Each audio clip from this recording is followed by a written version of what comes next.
उसे कहो कि आज यहाँ रुक जाए। उसे कहो कि आज उसके साथ कॉलेज चला जाए। उसे कहो कि मेरे लिए नाश्ता बनाए। उसे कहो कि मुझे बार बार फ़ोन न करे। इन जुमलों के लिए इंग्लिश का जो स्ट्रक्चर यूज़ होता है वो कुछ यूँ है। After learning this advance English sentence structure you will be able to speak such as sentences in your day-to-day conversation. So watch this video till to end. Have a look complete structure.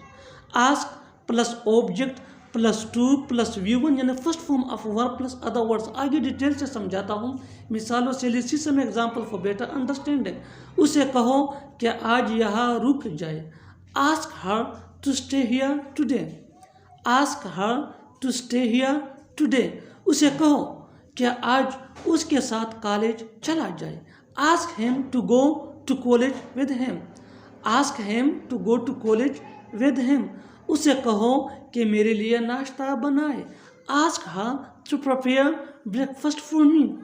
Ask her to prepare breakfast for मी।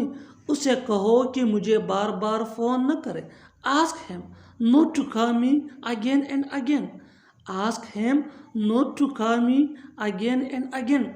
और आखिर में ये sentence आपके लिए comment section में इसका जवाब ज़रूर देना। Learn and practice this advance English sentence structure as much as possible so that you can gain fluency. Keep this point in your mind that advanced English sentence structures are very important for spoken English.